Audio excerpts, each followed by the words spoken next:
கர்த்தராகிய இயேசு கிறிஸ்துவின் நாமத்தினாலே அன்பின் வாழ்த்துக்கள்.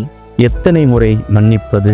மத்தேயு 18:21 இவ்வாறு சொல்கிறது: ஆண்டவரே, என் சகோதரன் எனக்கு விரோதமாய் குற்றம் செய்து வந்தால் நான் எத்தனை தரம் மன்னிக்க வேண்டும்? 7 தரம் மட்டுமோ என்று கேட்டான். நம்முடைய ஆண்டவராகிய இயேசுதாமோ இரக்கம் என்றால் என்ன என்று தம்முடைய சீஷர்களுக்கு உவமைகள் வாயிலாக கற்றுக் கொடுத்தார். அது மாத்திரமல்ல, அவர் கற்றுக் கொடுத்தவைகளை சம்பூர்ணமாக தம்முடைய வாழ்க்கையிலே நிறைவேற்றி முடித்து என்றென்றுமாய் இரக்கத்தில் ஐஸ்வர்யமுள்ளவராகவே இருக்கின்றார். ஒரு சமயம் அவருடைய பிரதான சீஷனாகிய பேதுரு ஆண்டவர் இயேசுவிடத்திலே வந்து, என் சகோதரன் எனக்கு விரோதமாய் குற்றம் செய்து வந்தால் நான் எத்தனை தரம் மன்னிக்க வேண்டும்? 7 தரம் மட்டுமோ என்று கேட்டான். இந்த சம்பவத்திலே பேதுரு கூறியதை சற்று கவனித்து பாருங்கள். எனக்கு விரோதமாக குற்றம் செய்திருந்தால் என்று கூறாமல், எனக்கு விரோதமாக குற்றம் செய்து வந்தால் என்று தொடர்ச்சியாக நடந்து கொண்டிருக்கின்றது என்று சுட்டிக்காட்டினான். அதற்கு ஆண்டவர் மறுமொழியாக, 7 தரம் மாத்திரமல்ல, 70 தரம் மட்டும் என்று உனக்கு சொல் என்கிறேன் என்றார். கருப்பொருளாவது, நீ மன்னிப்பு வழங்குவதை குறித்து கணக்கு வைத்திருக்க வேண்டாம். நீ பெற்றுக்கொண்ட மகா பெரிய அளவிட முடியாத இரக்கத்தில் கொஞ்சத்தை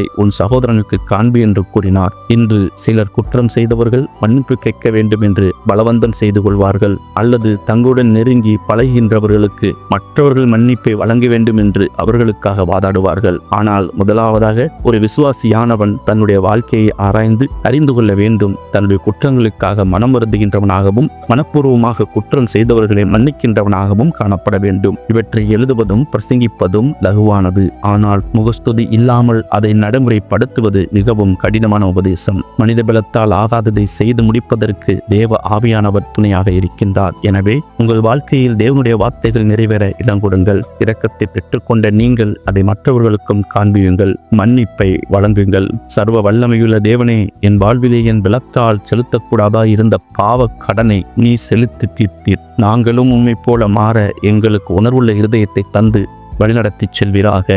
கர்த்தராகிய இயேசு கிறிஸ்து தாமே உங்களை ஆசீர்வதிப்பாராக. கர்த்தர் நாமம் மகிமைப்படுவதாக. ஆமேன்.